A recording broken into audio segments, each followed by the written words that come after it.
बहुत साल पहले की बात है, जब ब्राह्मण आर्षि जमदाग्नि और उनकी पत्नी रेणुका की कठोर तपस्या के फल स्वरूप उनके घर में चौथा बच्चों के बाद एक ऐसी बच्चे का जन्म हुआ जो स्वयं महादेव के आशीर्वाद से प्राप्त हुआ था। इसलिए इसका नाम राम रखा गया।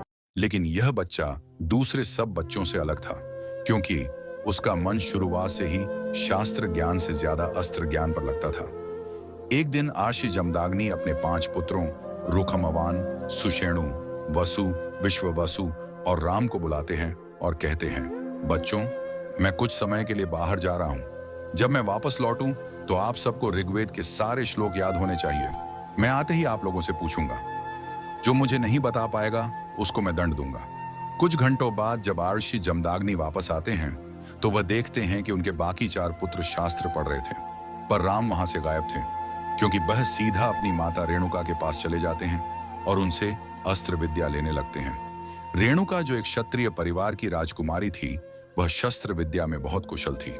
राम उन्हीं से ही तलवारबाजी कर रहे थे। यह देखकर पिता जमदाग्नि कहने लगते हैं कि लगता है ब्राह्मण के बेटे को शास्त्रों से ज्यादा अस्त्रों में रुचि है। पुत्र राम, तुम्हें याद रखना चाहिए कि तुम एक ब्राह्मण के बेटे हो।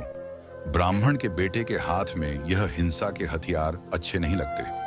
तुम्हें अपना ध्यान शास्त्रों पर लगाना चाहिए। पिताश्री, मेरा ध्यान शास्त्रों और अस्त्रों दोनों पर बराबर है। जो आपने कार्य दिया था वो मैंने कर लिया है। यह सुनने के बाद जमदाग्नि अपने पुत्र से कई सवाल पूछते हैं। ऋग्वेद के सारे मंत्रों से लेकर पंच तत्व के नाम तक परशुराम एक एक का उत्तर बड़ी आसानी से दे देते हैं। उस दिन के बाद से उन्हें पता चल जाता है कि उनका बेटा बाकियों से अलग है।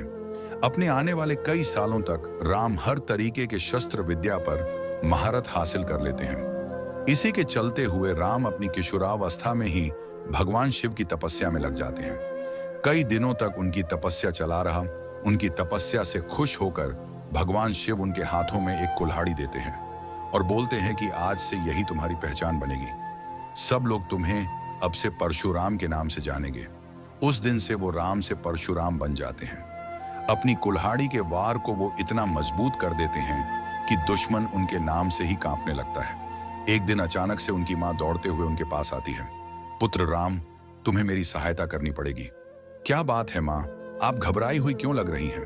पुत्र, हमारे आश्रम के पास के कई सारे बच्चों को किसी ने गायब कर लिया है। मुझे डर है कि यह काम किसी राक्षस का है। पुत्र, मैं चाहती हूं कि तू उन बच्चों को बचा ले। परशुराम ने कहा, मां, तुम बस आदेश दो। तुम्हारे आदेश से बढ़कर मेरे लिए इस दुनिया में और कुछ नहीं है।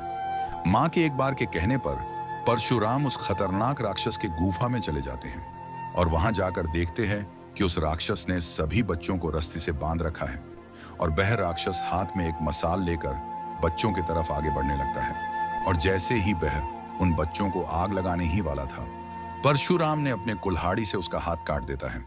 फिर दोनों में घनघोर युद्ध होता है और दोनों की लड़ाई से परशुराम की हाथ पर चोट लग जाती है। लेकिन चोट लगने के बावजूद भी परशुराम ने राक्षस को हरा ही दिया। लेकिन अब वह रक्षा गुस्से में कहती है कि तू जो भी है, मैं तुझे छोड़ूंगा नहीं। इस बार तो तूने इन बच्चों को छुड़ा लिया, लेकिन अगली बार तुझे नहीं छोड़ूंगा। यह कहते ही रक्षा तुरंत गायब हो गया। उन बच्चों को उनके पिता माता दोबारा पाकर बेहद खुश हो जाते हैं। लेकिन बेटे की हाथ पर चोट देखकर रेणुका तुरंत परशुराम के पास दौड़कर आती है और उसके हाथ पर एक कपड़ा बांध देती है और कहते हैं, पुत्र, मुझे बता, क्या तुझे ज्यादा दर्द हो रहा है? परशुराम देखते हैं कि उनकी मां की आंखों में आंसू हैं। वो तुरंत अपने हाथों से उनके आंसू पोंछते हैं और कहते हैं, मां, मैं तुम्हारी आंखों में आंसू नहीं देख सकता। रहा सवाल मेरे जख्मों का, तो तुम बस अपने हाथ की खीर खिला दो, मेरा सारा दर्द गायब हो जाएगा। दोनों माँ बेटे हंसने लगे। परशुराम अपनी माँ की गोद में लेट जाते हैं। उनकी माँ बड़ी प्यार से उनको खीर खिलाती है।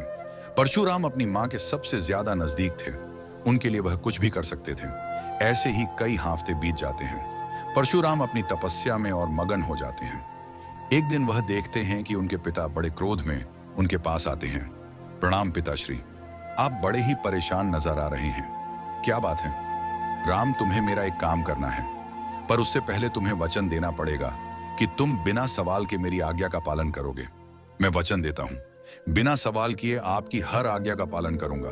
तब जमदाग्नि परशुराम से कहते हैं कि मैं चाहता हूं कि तुम अपनी मां रेणुका को जान से मार दो। यह सुनकर परशुराम दंग रह गए। उन्हें यकीन नहीं आ रहा था कि उनके पिता खुद उनकी मां को मारने के लिए बोल रहे हैं। जिस औरत ने उन्हें जन्म दिया, जिस औरत को वह सबसे ज्यादा प्यार करते थे, भला वो उनको कैसे मार सकते थे? अब परशुराम भीषण धर्म संकट में फंस गए थे। उन्हें समझ नहीं आ रहा था कि वो आगे क्या करेंगे। पिताश्री, ये आप क्या कह रहे हैं? मैं भला अपनी मां को कैसे मार सकता हूं? मुझे कुछ नहीं सुनना राम, मुझे बस यह जानना है कि तुम मेरा ये काम करोगे या नहीं। मगर क्यों? ऐसा क्या हो गया पिताश्री कि आप मुझे मां का वध करने के लिए बोल रहे हैं? आप मुझे ऐसा पाप क्यों करवा रहे हैं? तुमने वचन दिया था पुत्र कि तुम बिना सवाल किए मेरी आज्ञा का पालन करोगे। तुम्हें अपना वचन निभाना पड़ेगा। तुम्हें रेणुका का वध करना होगा, और जो तुम्हें रोकने का प्रयास करे उसका भी वध कर दो। पिताश्री, ये पाप आप मुझे क्यों करवा रहे हैं? एक बेटा भला अपनी मां की हत्या कैसे कर सकता है? क्षमा कीजिए पिताजी, ये बिल्कुल असंभव कार्य है। तुम एक ब्राह्मण के बेटे हो, तुम्हारा दायित्व बनता है कि तुम अपने सारे वचन निभाओ। तुम अपने वचन को तोड़ नहीं सकते। वादा करो, तुम मुझे अपना चेहरा तभी दिखाओगे जब तुम रेणुका का वध कर दोगे। अपने वचन में बंधे हुए परशुराम को आखिर में अपने पिता की आज्ञा का पालन करना ही पड़ता है। जैसे ही वो आश्रम में आते हैं तो वहां देखते हैं कि उनके चारों भाई उनके सामने खड़े हैं। उनके भाई जानते थे कि परशुराम इस वक्त उनकी मां रेणुका की हत्या करने के लिए आए हैं। उनको रोकने के लिए सब तैयार थे। सबके हाथों में हथियार थे। भाइयों को एक दूसरे के खिलाफ देखकर मां रेणुका की आंखों में आंसू आ जाते हैं। वही रुक जाओ परशुराम, तुम्हारे हाथों में ये कुल्हाड़ी और तुम्हारे आंखों में क्रोध देखकर हम साफ साफ समझ सकते हैं कि तुम यहां पर क्यों आए हो। ऐसा लग रहा था कि परशुराम इस वक्त होश में नहीं है।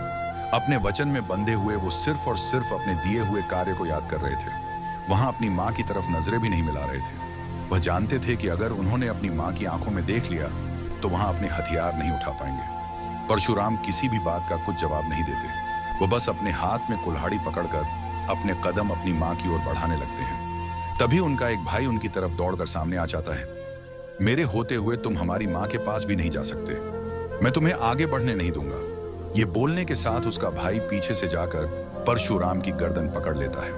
पर परशुराम के बल के सामने कोई भी नहीं टिक सकता।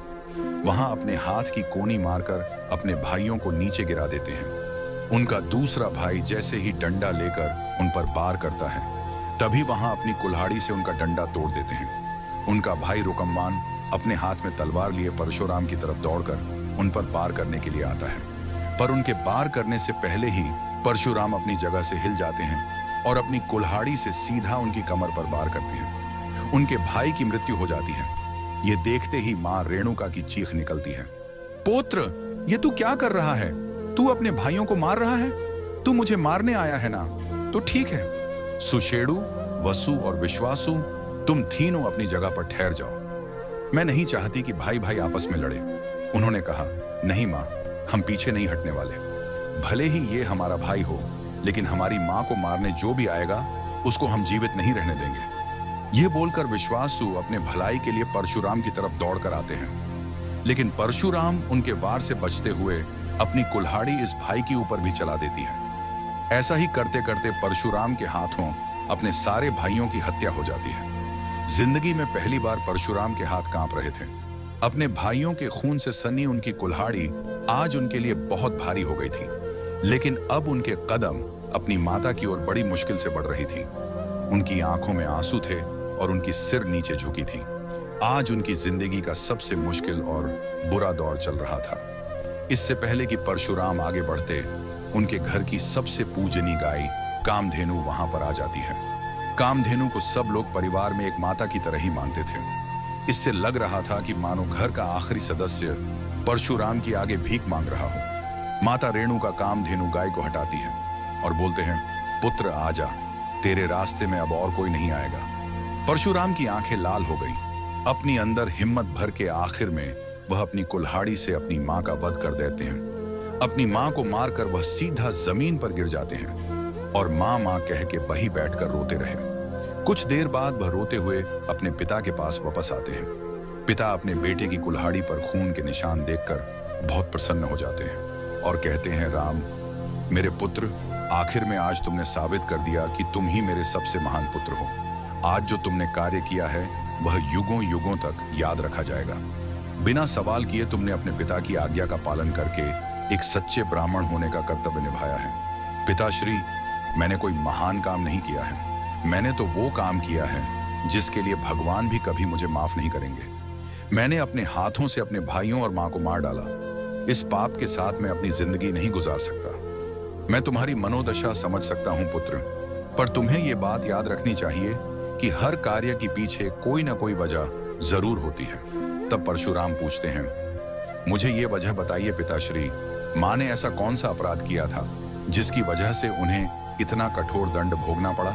बेटा, जिस मां को तुम इतना पूछते हो, उनका अपराध यह था कि वहां किसी दूसरे शख्स पर मोहित हो गई थी। चित्ररथ गंधर्व के सुंदरता को देखकर वहां मन ही मन आकर्षित हो गई थी। उसके साथ वह अपने सपनों में रासलीला रचा रही थी। नहीं, मेरी मां ऐसा नहीं कर सकती।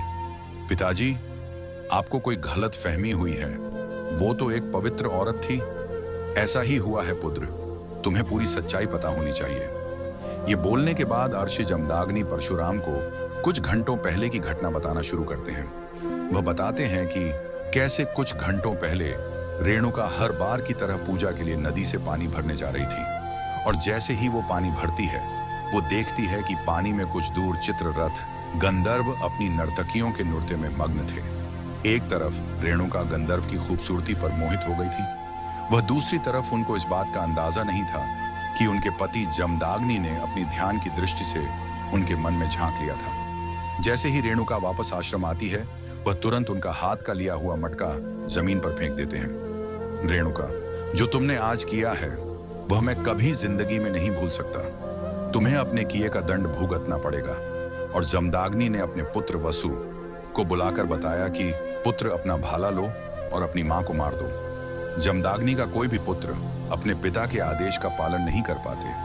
वो सब उनके सामने हथियार डाल देते हैं। इसी के साथ ही जमदाग्नि परशुराम को सारी घटना बता देते हैं। पिताश्री, आप इतनी सी बात के लिए मां को इतना बड़ा दंड कैसे दे सकते हैं?